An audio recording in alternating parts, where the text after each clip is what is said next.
Hey guys, so today I'm going to be working on fixing the suspension on here.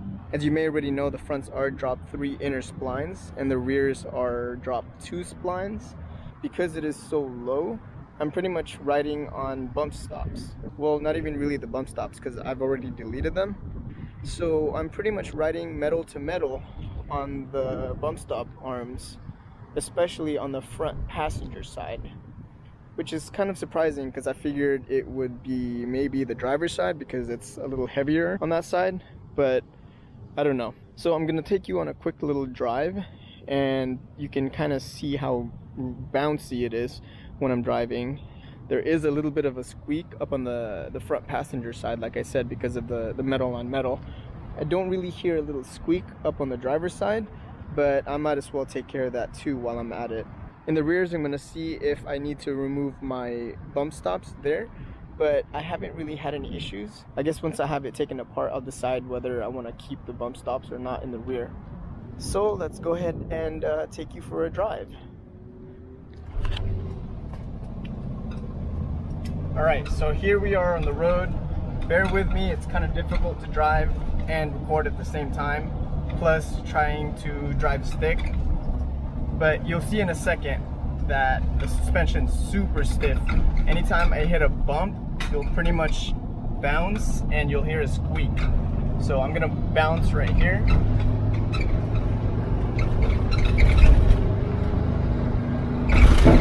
Whoa! See, like I mentioned, the noise is coming from this corner.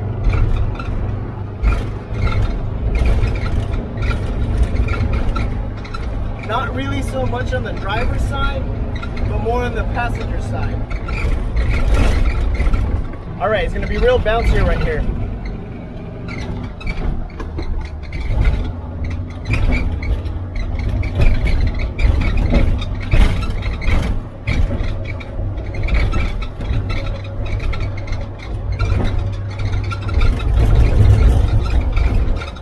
So as you saw and even heard, it's a really rough ride. Most people just end up chopping off that bump stop arm that's located on the front beam. I really didn't want to do that because I didn't want to ruin the integrity of the original front beam, but it seems like I have no other option. I'm gonna get this lifted up on ramp so you can see how the suspension looks like under its own weight.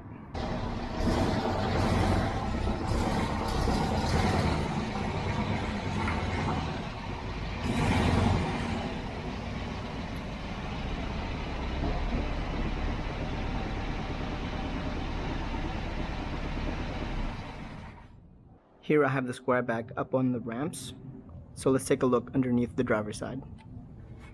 This right here is the bump stop arm I was talking about. Now because I did lower this 3 inner notches, this arm has basically gone up a couple inches, leaving no room for the bump stop to be there anymore.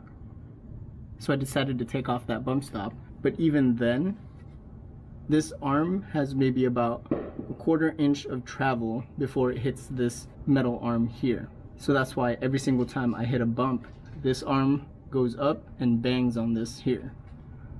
Now let's take a look at the passenger side. This right here is the passenger side. For some reason, this arm is higher up than the driver's side. You can see here there's no gap whatsoever. So this part is already rubbing onto this arm here. And that is exactly why it makes that whole squeaking sound everywhere I go. The only fix would be to chop off this entire arm, and the same for the other side. I'm gonna try to cut as clean as I can here so that if for any reason I want to put it back on, I just weld it right up. Okay, I have both front wheels off.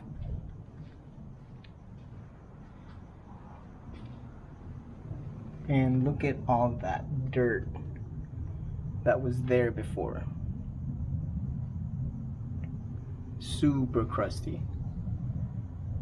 Now, with the wheels off and the weight of the Squareback no longer resting on the suspension, you can see both of the upper and the lower arm drop down a little bit, leaving a lot more room here and here. From factory, there's actually 2 bump stops here, top and bottom, on each side of the beam. I've already deleted both of them, but like I said, this one here pretty much rests on this metal part here. In order for me to do a clean cut here, I'm gonna have to remove both of these arms and this entire knuckle off so that I can cut directly across this way. I have both driver and passenger side pretty much disassembled. What I've done so far is remove the ball joint off of the knuckle. This top one here, I ended up just removing the ball joint off of the actual arm. Now the next thing is to scribe these areas here and the other arm as well, because I'm gonna have to remove this arm along with the other side. Once this is removed, then I'm gonna start cutting away over here. I really would like to take this off. I just don't really know how. I think if I was to take this off and the other side, I'd be able to do a much cleaner cut here, but maybe if I can somehow figure out how to take it off, then I'll go ahead and do that. But for now, it looks like I may just leave this on, just at least get it out of the way. I'll probably be cutting around here all the way down, so wish me luck. Cool, I was actually able to remove my upper arms. I ended up following my Bentley here. If you have this workshop manual, 61 to 67, mine's a 67. So on page V64, here at the top, it actually says to go ahead and remove that retaining bolt there, similar to how the lower arms are held in place on each end, on each opposite end, held in the lower arms. It's pretty similar to the upper arm. So this here is the driver's side, passenger side. Only on the passenger side there's this bolt here, and there's this piece of metal that you have to bend out of the way. Once that metal's out of the way, you back out this bolt, and then this should just come off like this. And since these are connected, if you lift one up, the other side's also going to lift up. For some reason, the only way for me to actually pull that out, you have to lift it up vertically, and then that side comes off, and then this side comes off. I don't know why that is. I mean, maybe there's a way for it to be held in place if it's not lifted all the way up, but that's just the way it worked for me. Now that I have that off, I am gonna start cleaning this up a little bit and then mark where I'm gonna place my cuts and get started.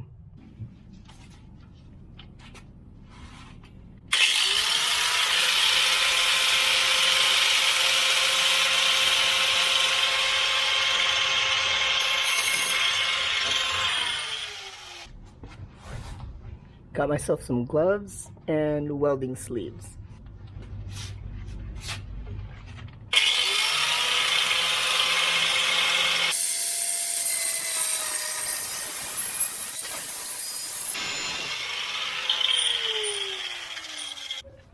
Also, these glasses are not good enough. I do have this face shield, so I'm gonna put that on.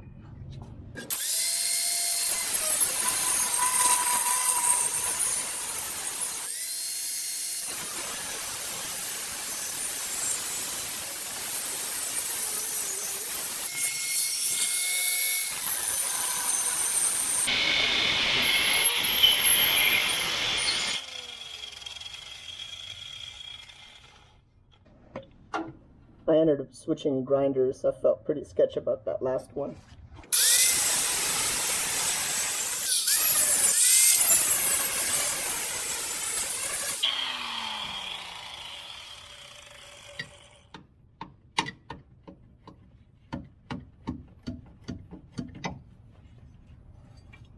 And there we have it. So I'm just gonna touch this up a bit and then move on to the other side.